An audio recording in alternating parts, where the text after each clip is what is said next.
We are live Friday, folks, and we're on office hours. Welcome one, welcome all. Thank you everybody for joining. We appreciate you here. Justin and I have a lot of things going on in the real estate world, specifically private money lending. A lot of marketing and sales news is our main focus right now, and just looking a lot into the best sales tactics, the best marketing tactics. There's so many ways that you can get business. If you know, and if you just spend a little bit of time getting to know the real estate space, you can really start to do some damage with even just being as simple as a connector. We've got a connector for a deal that's going to close Monday that's making, what is it, Justin, 26K for connecting a deal to us for a friend that's ready to go. There's a lot of that happening. And even just on some random calls the other day that weren't meant to be calls for people who would want to do deals with us, they ended up turning into some where somebody's like, yeah, I want to do deals with you. That sounds good. So lots of exciting stuff is happening, and we appreciate all those who tune in or who join us to talk about it.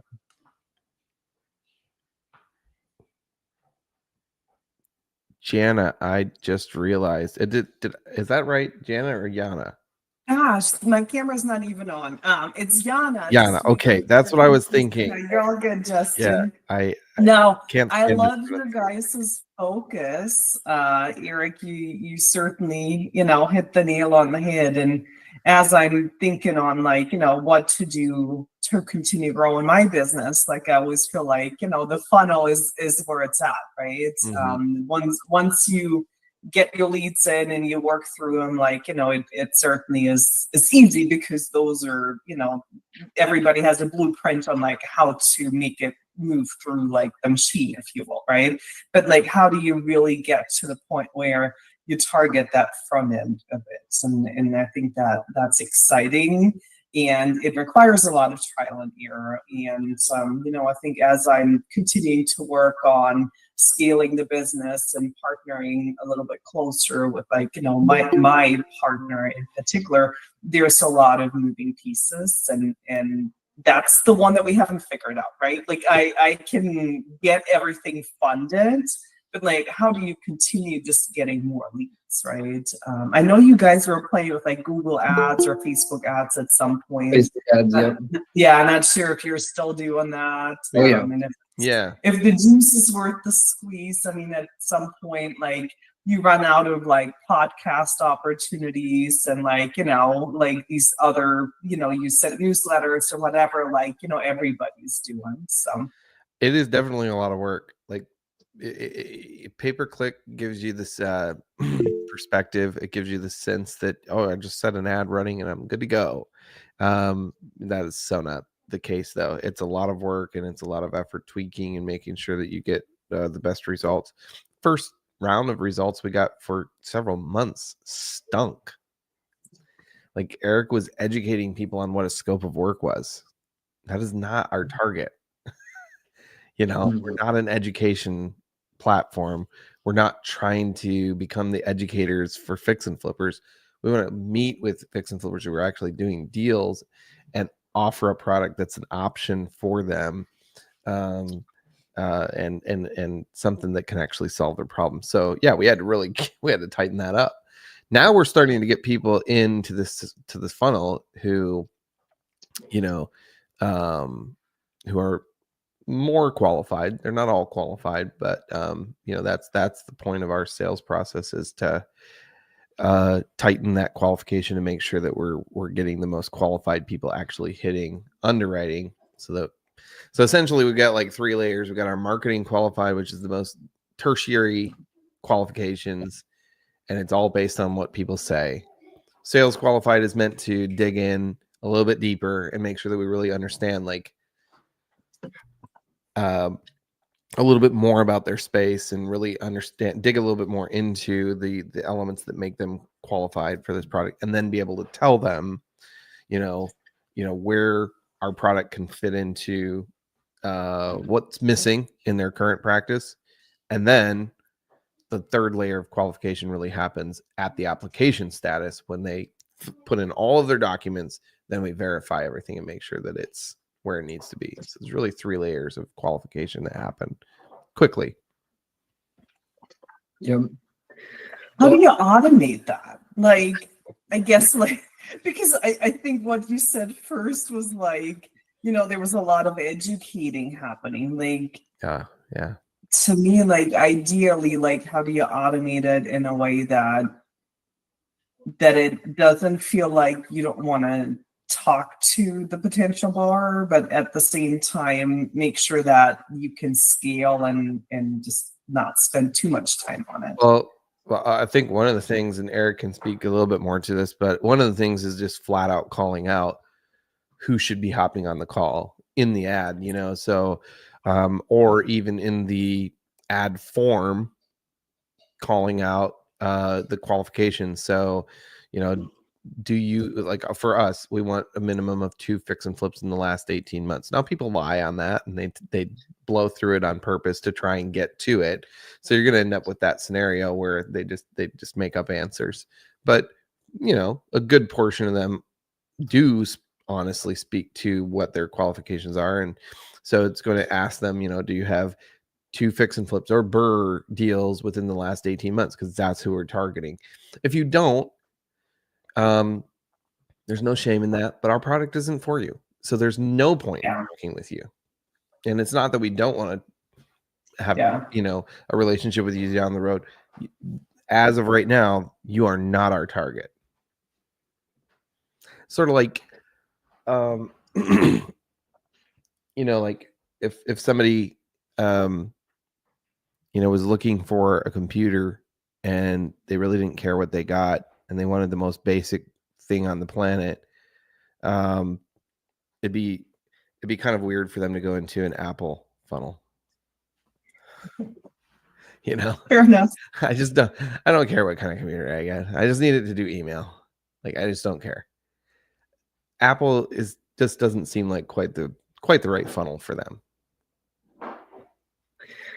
Yeah, there's well, first I would say who not how is super underutilized just in general. So if you have the ability to partner with somebody, maybe they get commission based only for deals that close, or maybe there's some sort of structure that can work out where you for a lot of these you will have to just pay people out of pocket and you got to pay for the ads. But finding somebody who's an expert marketer to help you define your avatar, who that target is, and how can we best target them, and what is going to be the ways that we follow up with them, like just as a whole marketing and sales process, which is very different than if you're just a solopreneur that's hustling out there, which is what I was for the first year and a little bit of change, just hustling my own deals, just calling people, networking, getting my own business, warm outreach, warm networking. The Hormozi books on this are fantastic, and they're practically free. He gives them away for just the price of publishing them. So it's $100 million leads. I actually just woke up way earlier than I was supposed to. I just read it for hours and hours. That's what I did. There's so much rich content in there.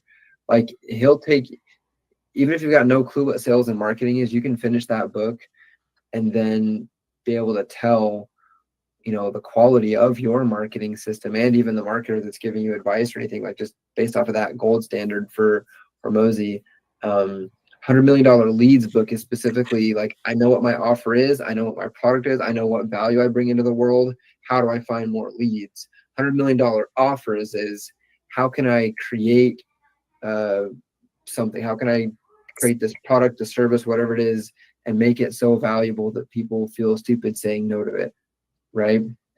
And then in the $100 million leads process as well, there's a lot of that as well, where you've got to build it up and you've got to highlight the benefits of it and how you're solving their pain points so well. And you got to get them to, like you said, there's so many emails and podcasts. It's got to be something super valuable, right? If you can deliver too little value, but it's impossible to deliver too much value. Sometimes people are like, well, I can't give away that secret sauce. I've got to have that behind a paywall with a paid class or whatever. But there's no delivering too much value. You deliver tons of incredible value to somebody, they're going to follow you, they're going to look after stuff, they're going to do business with you. So anyways, I would say just general emails and podcasts can be challenging, but what you want to have is an offer either for your direct product or for a lead magnet that the people need. Like, oh, get this free PDF on how to close more real estate deals or whatever it is. And then people should be jumping on that. So yeah, the short answer to all that is if you are serious about getting a marketing plan, then get a professional and expert marketer to help you in sales and get those leads in. And then just for your own learning, the $100 million leads and $100 million offers are the best books out there. It's just pure tactical advice and then a story, an example of how it works to help it be clear, and then more tactical advice, and then the example of how it works so you can understand it. The whole book is like that. It's fantastic. Appreciate that. Thank you, Eric. Mm-hmm. Yeah, no problem. And then like one of the other formats too is just like warm leads and paid leads and stuff. There's affiliates, which we need to talk with you about. Like we would love to, like, do you have a specific link that you could send us or something that we could use as a referral link for us so we can refer deals to you, you can refer deals to us and all that? Because we would like to have that. People that we're working with do need DSCR loans. Yeah. Let me right now we're kind of redoing a lot of things. We're like launching a new website, a new branding, but I do have like a Google intake sheet, like just a Google intake form link. I can send you that one for now if that works. Sure. Okay. One thing that would be sweet is to figure out a way to get an intake form that's also just sort of connected, and it lets you know where it's coming from. And then we could embed that form, potentially right on our website. And that we're actually we're building out a new CRM. So once we have that one, like that'll work.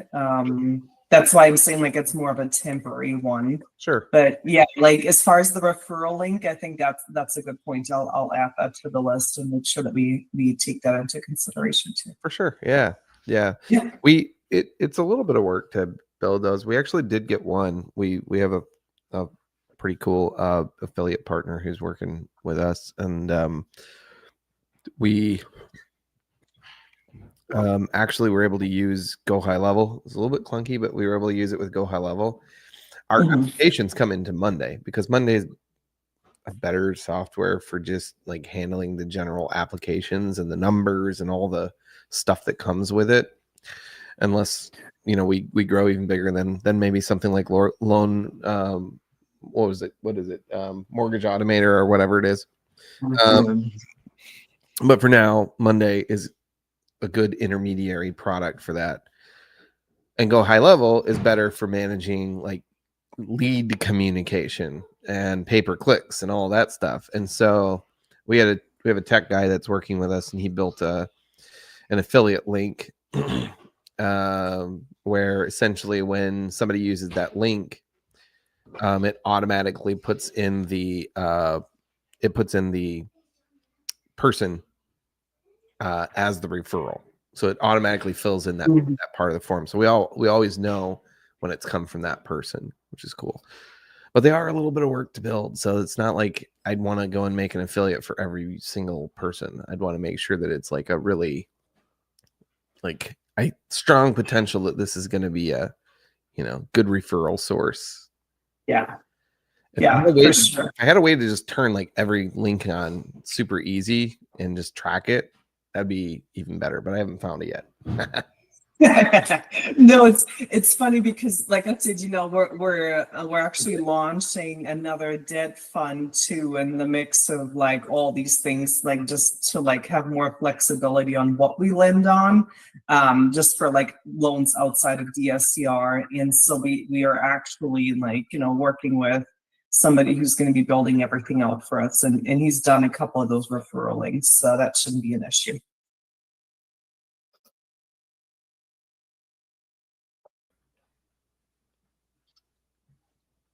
Sorry about that.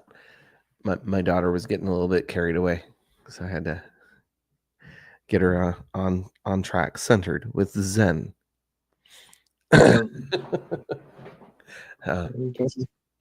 So Yana, tell me a little bit more about how your DSCR works. You said that I didn't understand exactly how it was a little bit lower than like the standard rates because it was essentially private money. Usually when I hear private money, I mean, that's what I meant. It's more expensive than banks money. So I was confused as to how a DSCR that's backed by private money. I mean, nobody wants like 5, 6, 7%. How does that work? Yeah, no. So for the DSCRs, I get my rates straight from the secondary market. So basically, like your RCNs and Kiavis and like, all those like, lenders ultimately have to sell their notes, right? Like before you make your first payment, you're going to get the letter in the mail. And so the DSCR rates I'm getting are straight from those individuals that essentially purchase the notes that my Kiavi or RCN would be creating, because they need the cash back, right? Like for them, it's a rinse and repeat. So that's why those are like a little bit more competitive. Got it. So like when somebody gets a DSCR from Kiavi, it goes from them to Kiavi to the second market. But for you, it goes straight from you to the second market. Yeah. So basically, like all we do is cut out the middleman, in short. So Very interesting. Yeah. That's good to know. What are the current rates that you're seeing? Yeah, so it depends on like whether it's rate and term or if it's a refi with cash out, without cash, right? Like it all kind of varies. But I just did one at 6.375 for a purchase at 75% loan to value. Of course, that, if full disclosure, it was an 800 credit, but Sure. if you have the credit and you have the cash to put down, like the rates are pretty competitive. That was great. What are some of the lowest credit scores that you're able to take? What's the range, I guess? Yeah, 640. 640. That's the lowest we can do. Okay. Yeah. Got it. And with that rate, are people having to pay a little bit of like points to buy down the rate, or is that just the rate without a buy down? That's par. Yeah. Cool. That's good. Yeah. That's pretty good. I think I've done a few DSCRs and they've been higher than that. So it's good to know that you can get that done. Yep. But I don't want to take over the call. I'll send you guys some note. I feel bad for everybody else. So no, you're fine. I was just about to bug Brian. How you doing, Brian?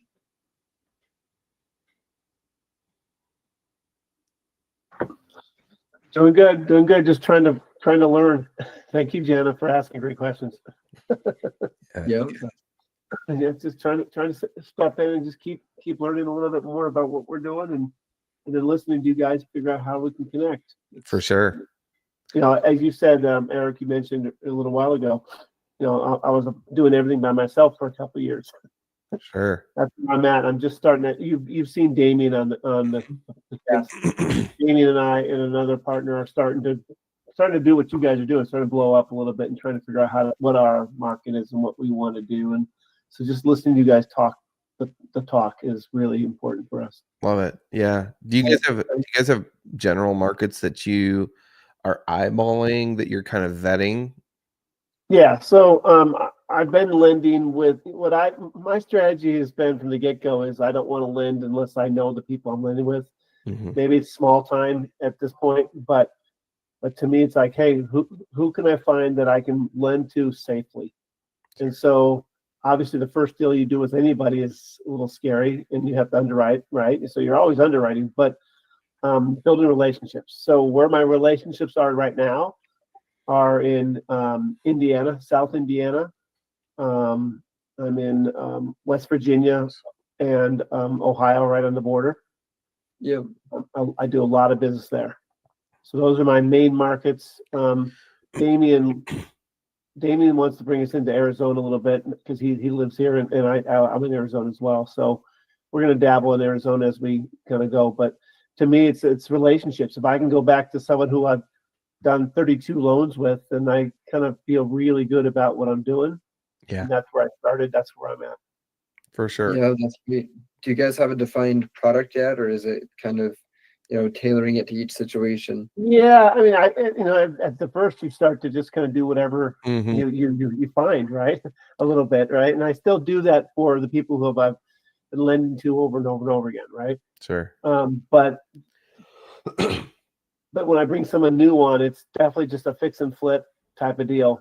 Fix and flips, I like anywhere between $100,000 and $150,000 loan max.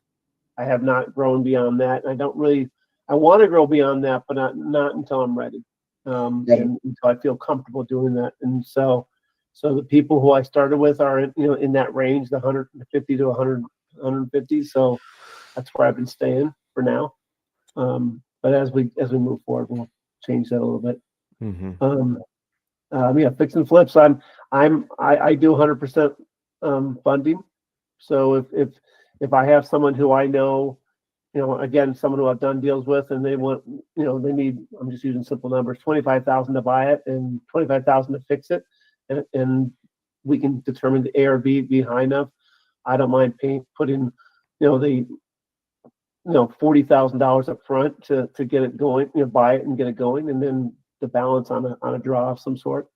And if I trust it completely, which I do have a couple of people I've done enough business with, I know their business well enough that I can just drop the whole 50,000 and just say, let me know what's going on. So, but yeah, I even like right now I have a deal that in Memphis. I know Memphis. I own properties in Memphis, so I have connections there, but I've never really done any lending there. And I have someone that came to me to do a loan, and it's the first loan, and I'm gonna charge for that. Yeah. But the deal's solid. Although actually maybe I should ask you this. I'm struggling with the borrowers. And you mentioned that they have to have 2 deals under their belt. These people have multiple deals under their belt that they did the rehab on for someone else. Oh, Were the general contractors in? Yeah, they were the contractors. But again, scary part is they're not licensed. And in Tennessee, I don't know if you guys do any business in Tennessee, but Tennessee, you don't have to have a license if you're doing smaller work. So that's not uncommon,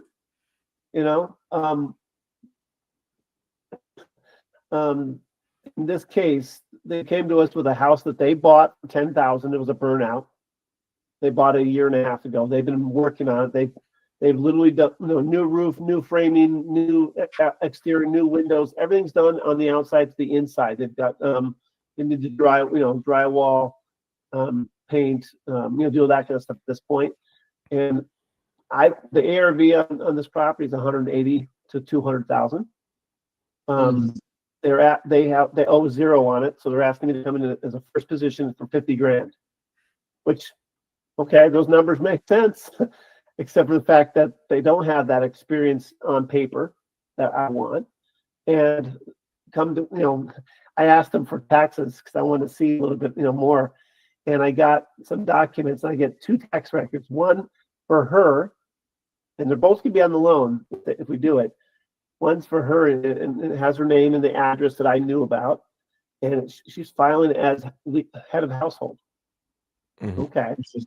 Then I get a text from him, has a different address on it, which makes me kind of question things.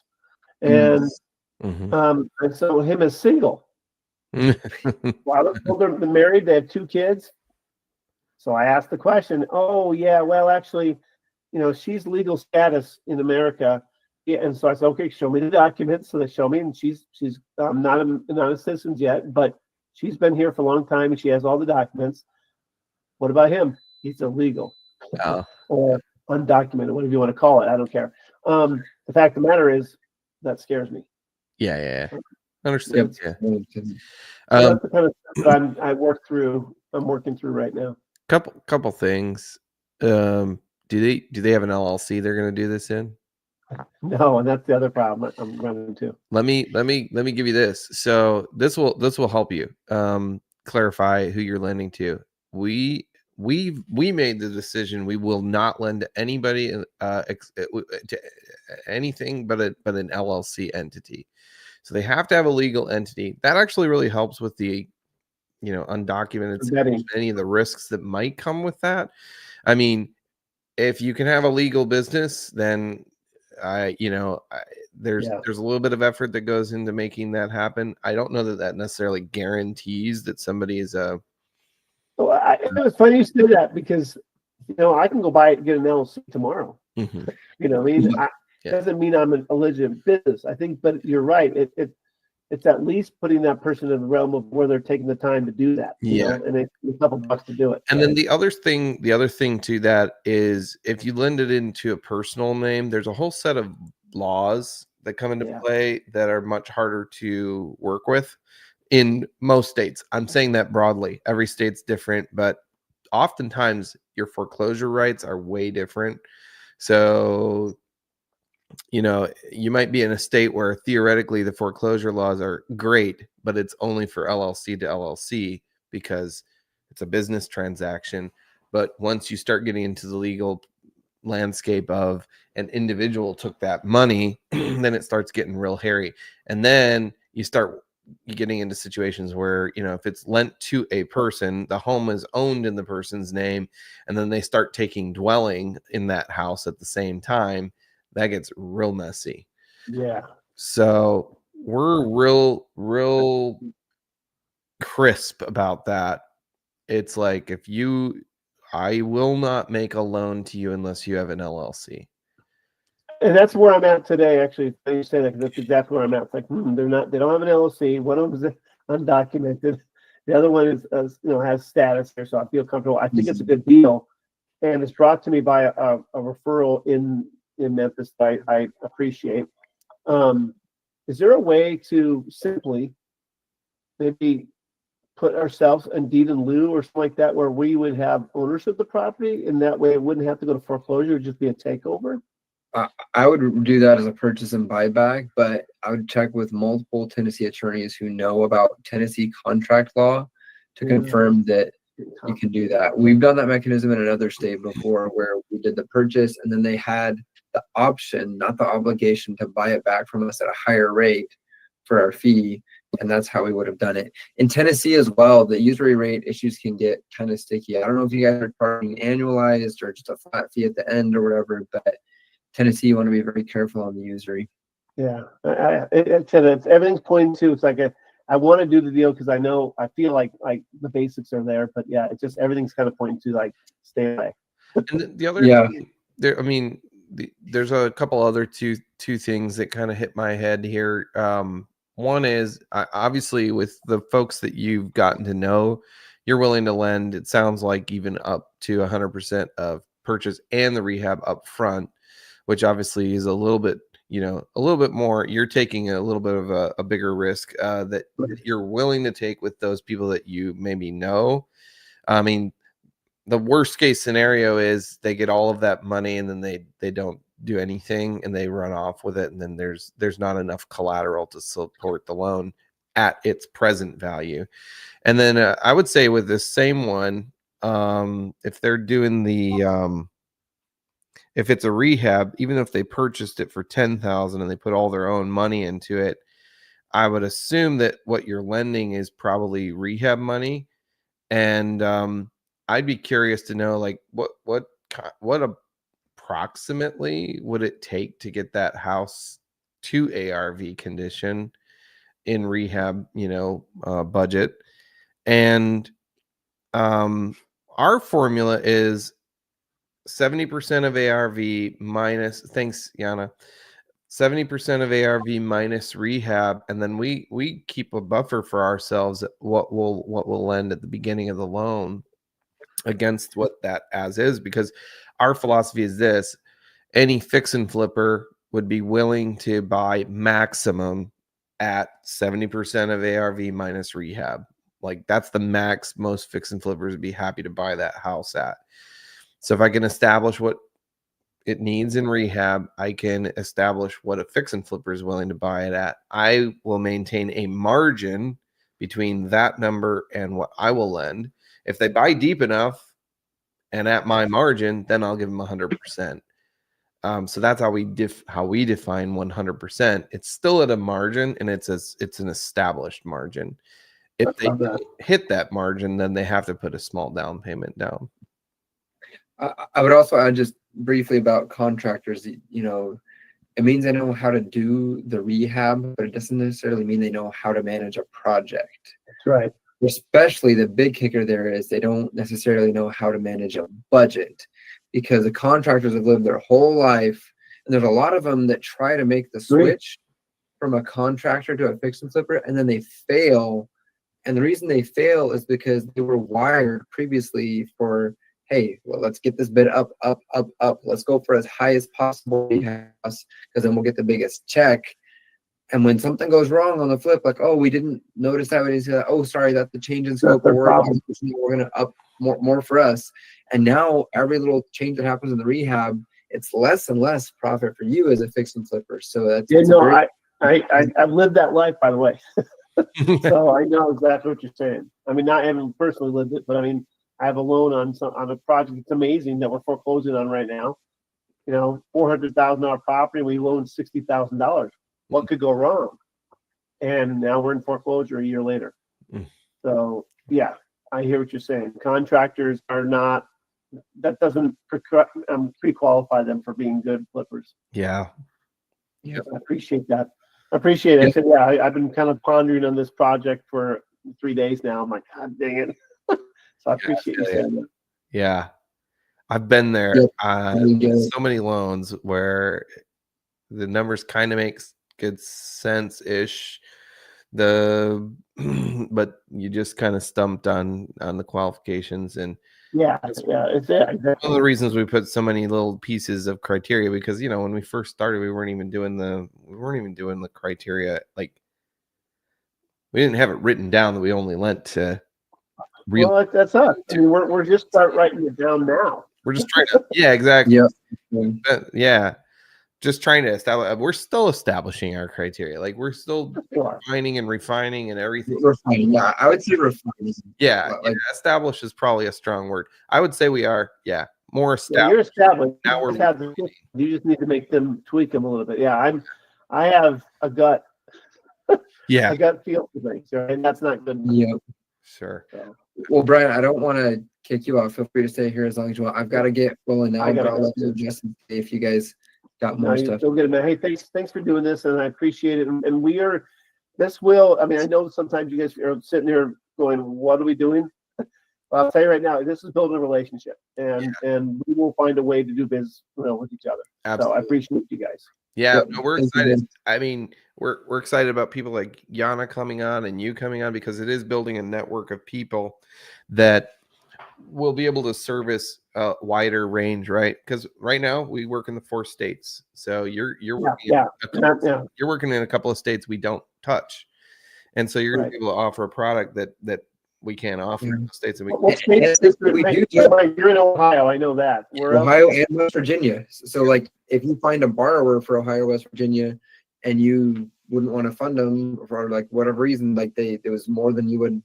Yeah, it's a funding issue, right? I mean, we're gonna fund a deal, an $865,000 deal here. Yeah, if it's bigger than I can handle right now, is where I can see that coming in for sure. Yeah, for sure. Okay, so you're in West Virginia, Ohio. Where else? Ohio, West Virginia, North Carolina, and Georgia. Okay, got it. Thank you, guys. It's on the website. If you just remember creativecashpartners.com, and you ever forget, like, what was your product? How much do you guys charge? What states you lend? And it's all right there. All on it. I love your website, by the way. We're we're building our website out. We're gonna go a different direction, but we love what you guys have done and how you've done it. So awesome. Good job. Awesome. Yep. Thanks, Brian. You have a good weekend. Good seeing you. Take care, everybody. Have a great weekend. See you.